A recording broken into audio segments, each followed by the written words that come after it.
Ladies and gentlemen, hello over there, watching L24 Midnight News coming to you live from Algiers. And to the headlines. Algerian President Mr. Abdelmajid Tebboune congratulated his Turkish counterpart Recep Tayyip Erdogan on his re-election as President of the Republic of Turkey.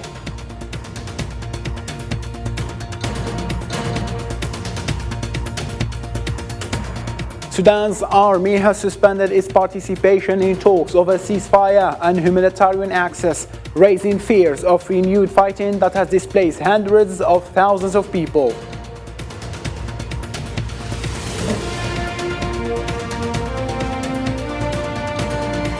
Five people were killed and 19 wounded in Ukrainian shelling of a village in the Russian-controlled East Ukrainian region of Lugansk.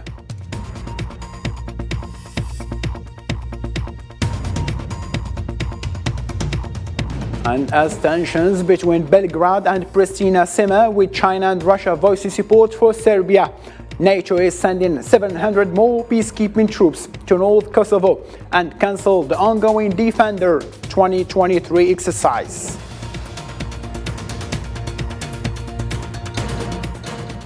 Hello again and welcome. I'm your host Abdulrahim Kashur, and those were today's top stories. First, starting from the local matter, the Algerian President Mr. Abdelmajid Tebboune held a phone call with his Turkish counterpart Recep Tayyip Erdogan. A statement of the Algerian presidency indicated that during the phone call, President Tebboune renewed his warm congratulations in his own name and in the name of the Algerian people after Erdogan's re-election to a new term, wishing him success after his democratic victory achieved by the Turkish people. For his part, the Turkish president thanked his Algerian counterpart for his greetings, inviting him to attend his swearing-in ceremony.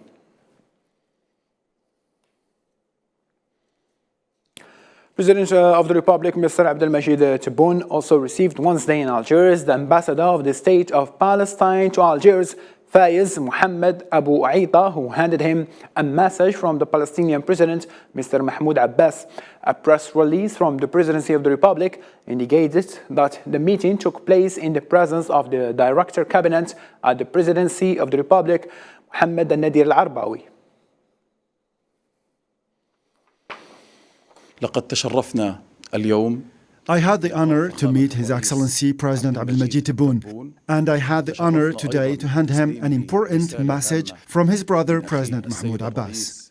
This message confirms the depth of the Palestinian-Algerian relations and the Palestinian interest in consolidating this relation on account of the important and major role played by Algeria at the Arab, international and national level as well, and all what Algeria undertakes to serve and support the Palestinian cause. There is a great thank and gratitude from President Mahmoud Abbas for what Algeria did to commemorate the Palestinian Nakba, refute the Zionist discourse, and expose the crimes perpetrated by the Zionist gangs against the Palestinian people. على ما قامت به الجزائر في إحياء ذكرى النكبة الفلسطينية.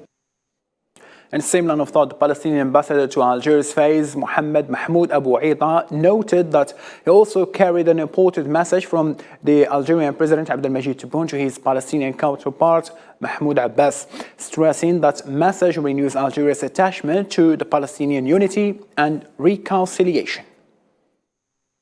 حملت رسالة هامة من السيد الرئيس عبدالمجيد تبون للرئيس الفلسطيني أيضا محمود عباس وللشعب الفلسطيني بأن I also carried an important message from President Abdelmajid Tebboune to the Palestinian President Mahmoud Abbas and to the Palestinian people, affirming that Algeria stands by Palestine and that Algeria will never abandon Palestine.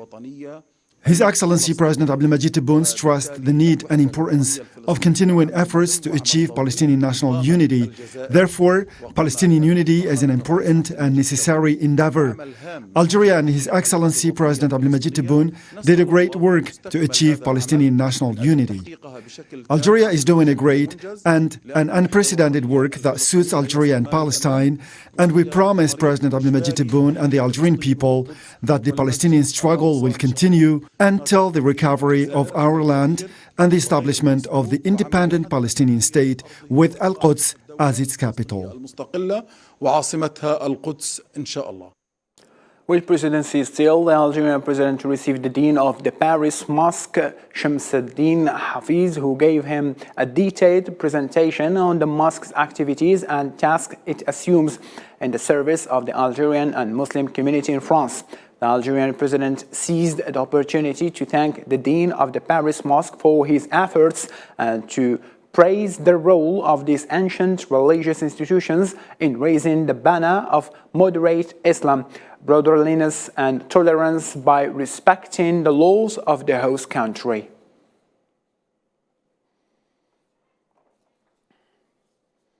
Also, Mr. Abdelmajid Tebboune called on Algerian pilgrims to be the ambassadors of that country and represented in the best way.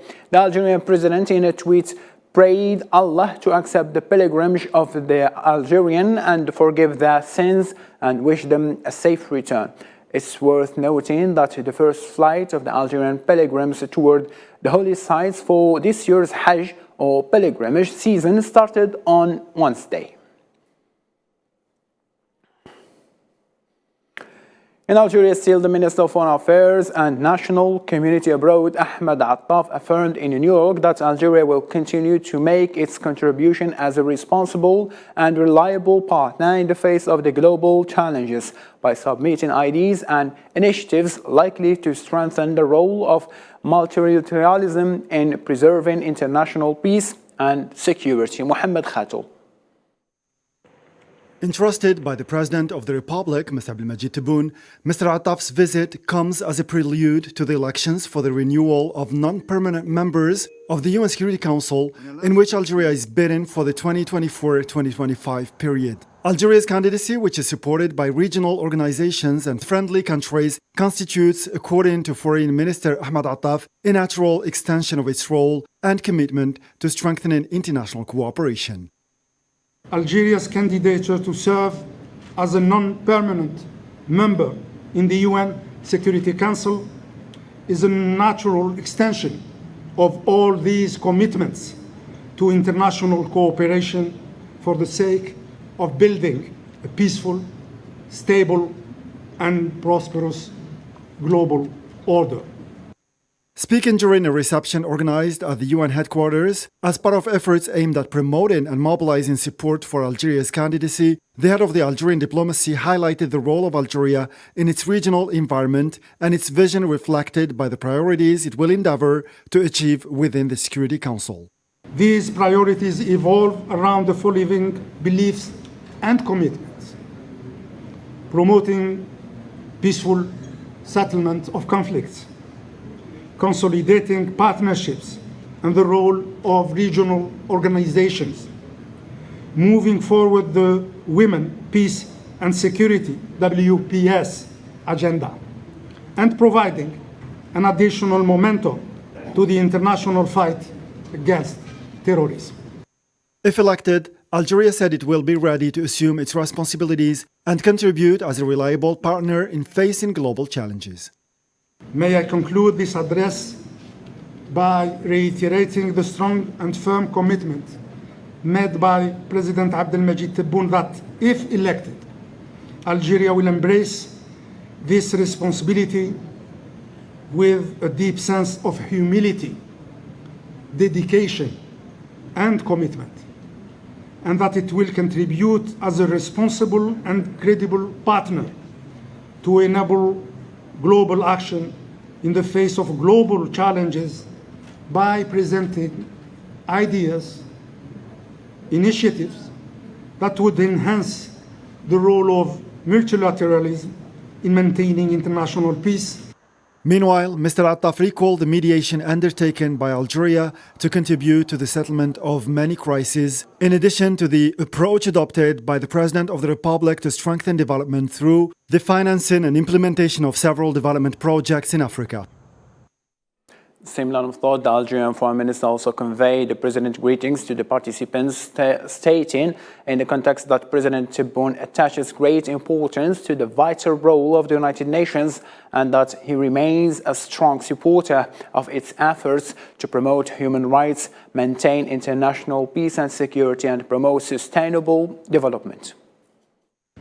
Algeria's candidature to serve as a non-permanent member in the UN Security Council is a natural extension of all these commitments to international cooperation for the sake of building a peaceful, stable, and prosperous global order.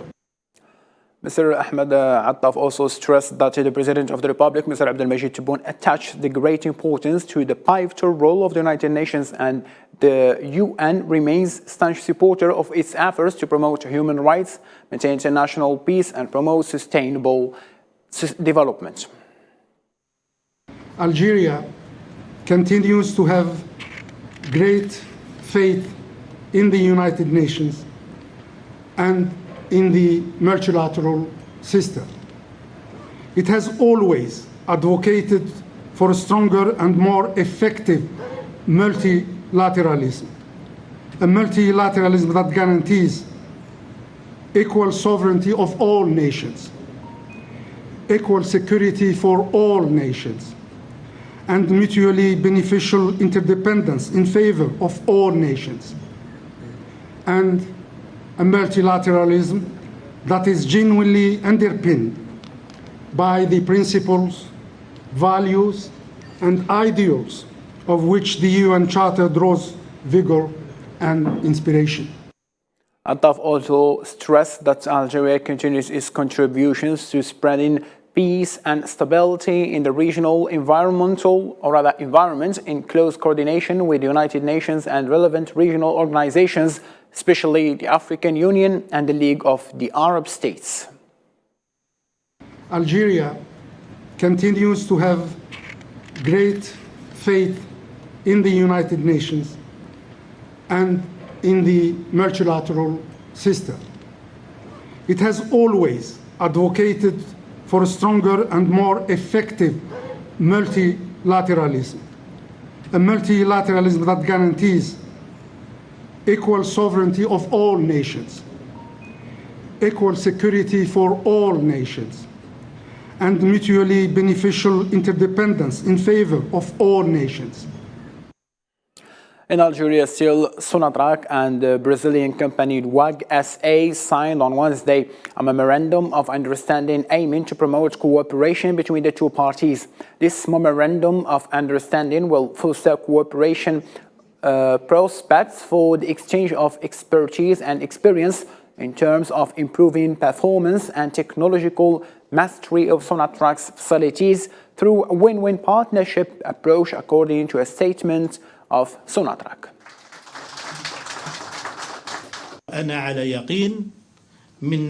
I'm sure that the partnership with a large complex like WAG will allow us to take an additional step to improve energy efficiency in our industries and to make the best use of the great potential offered by digitalization in improving the performance.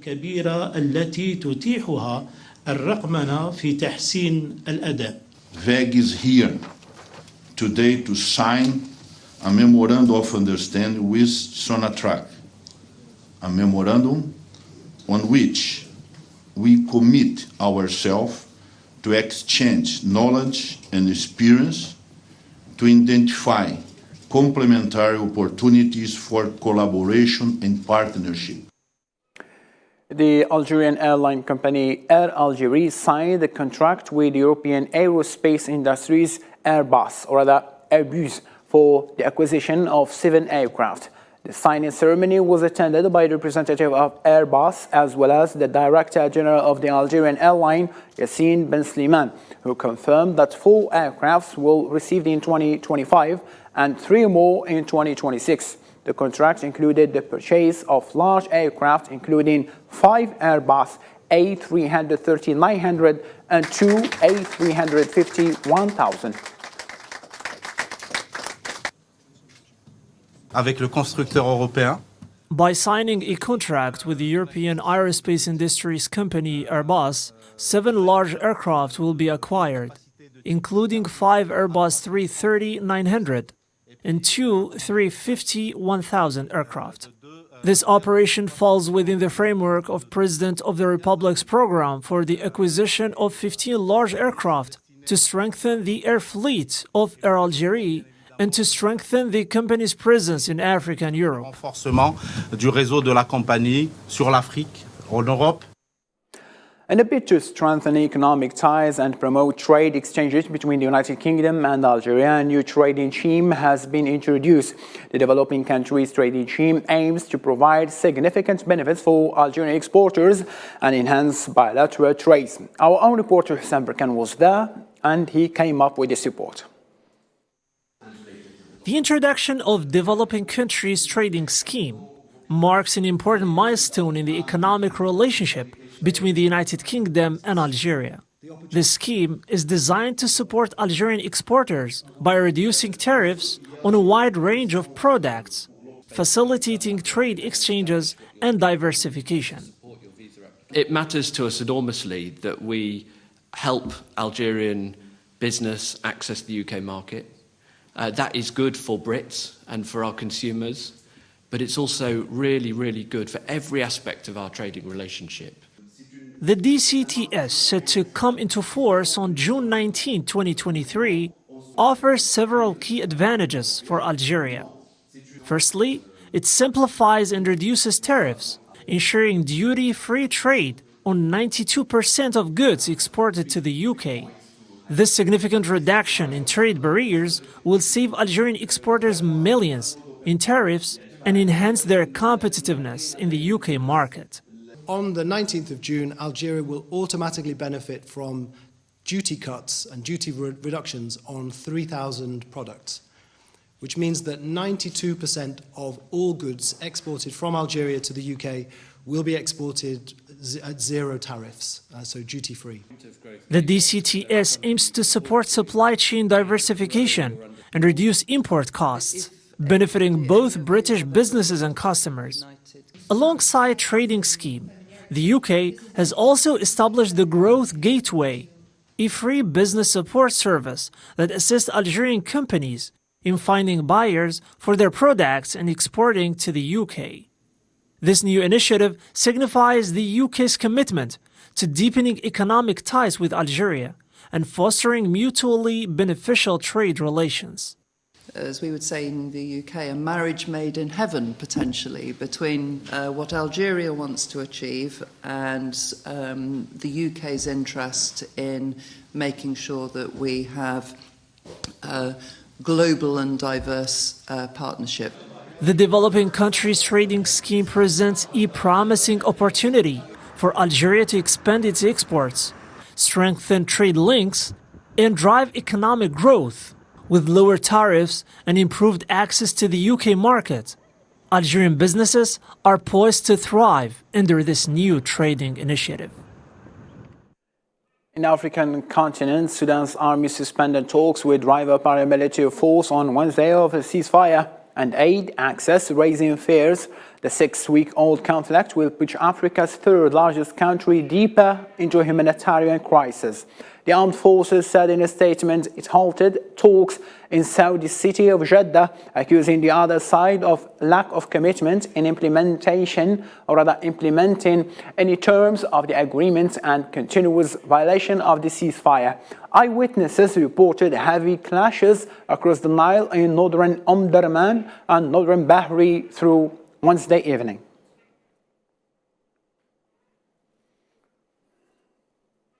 Since Sudan, hours before the ceasefire extension was signed, residents reported intensive fighting in Al-Khartoum and adjacent cities. Since the beginning of the crisis, nearly 1.4 million people had to flee their homes, including more than 350,000 that have crossed into neighboring countries.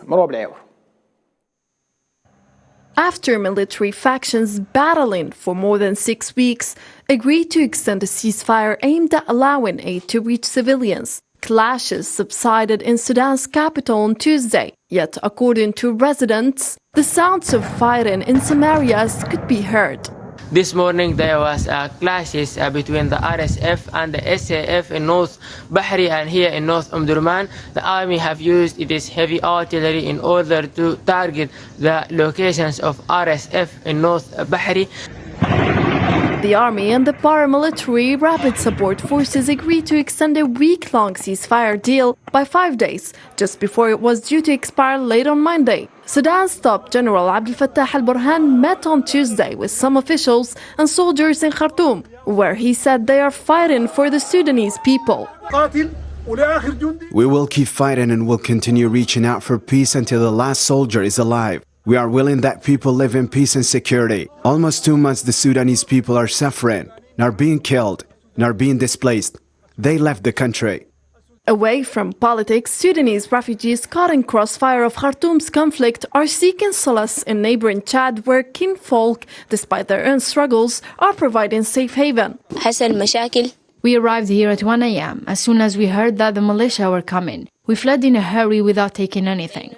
When we arrived, we stayed under the tree in front of this concession, and the owners came out to find us. They wondered why these people were staying under the tree at this hour. When they found out it was us, they put us up in their house. After that, they shared everything with us. Their kitchen, their toilet, their clothes, and everything else. Since that day, we only eat and drink with them. They're very nice to us. However, even when refugees manage to arrive in Chad, they are faced with a spillover of violence from the unstable border and living in dark conditions, hindering their search for safety. Sudan refugees in other countries such as Egypt and Ethiopia are not living any different from the ones in Chad, as they are in need of humanitarian assistance, according to the United Nations. The African Union announced a roadmap aimed at resolving the crisis in Sudan, which include a package of measures aimed at achieving an immediate and permanent ceasefire.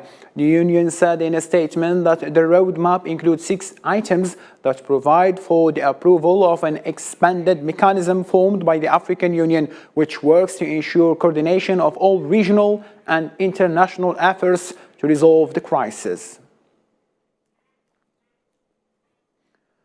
In the Middle East, 5 Palestinians were killed and 10 others were wounded on Wednesday in a Zionist raid on Lebanon. Reuters reported, quoting a source it described as an official in the Popular Front for the Liberation of Palestine, that the martyrs were killed in a Zionist raid on Lebanon during a night in Lebanon near the border with Syria.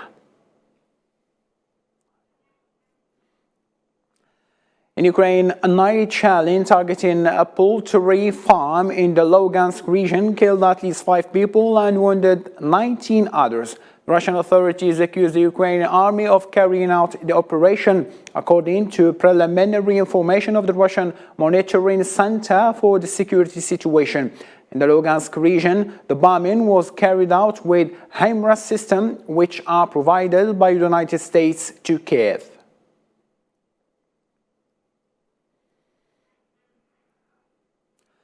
NATO said it would send 700 more troops to boost its 4,000-strong mission in Kosovo, where Serbs are angry that a 2013 deal to set up an association of autonomous municipalities where they form a majority in the north has never been implemented. Troops from the NATO-led peacekeeping force in Kosovo on Wednesday put up barbed wire barriers in a northern town, following clashes with ethnic Serbs that left 30 international soldiers wounded. Hundreds of ethnic Serbs began gathering in front of the city hall in Zviken, north of the capital, in their repeated efforts to take over the offices of one of the municipalities where ethnic Albanian mayors took up their posts last week. So in that moment, people react, they're gathering around municipality and they have small requests that special units are leaving this area and this building because they are not belonging to them, they are not military base. Second thing is that these fake mayors with turnout of something like less than 1% leave this area because they are not representing anything. And the third thing is that all people who are present in this protest cannot be persuaded from the prosecution and others just because they are present on this protest, and they cannot be arrested from Kosovo police for nothing. NATO has decided to send 700 more troops to northern Kosovo to help quell violent protests after the clashes on Monday. To start with, the only solution is for Kosovo special forces to retreat from the municipality buildings in the majority Serb municipalities in the north. That is what will make the start of a dialogue possible, because continuing in this manner, well, escalation is the only possible result. I don't know, and no one can predict when the patience of Serbian people will run out. Serbia's Minister of Defense said on Wednesday officials and military in Belgrade must make every effort to find a peaceful political resolution for Kosovo. He made statements after President Aleksandar Vučić placed the country's army on full combat alert and ordered its units to move closer to the border with Kosovo. This is the most important message for the citizens of the Republic of Serbia. Naturally, it is the hope to maintain peace and stability, but without compromising our ability to defend the sovereignty of the Republic of Serbia and all of its citizens. The confrontation unfolded last week after ethnic Albanian officials who were elected in a vote overwhelmingly boycotted by Serbs entered municipal buildings to take office. Ladies and gentlemen, thank you ever so much for being with us in this late hour. For more updates, you can follow our social media platform as is seen on the screen. And all I can say at the end, take care of yourself. Good night.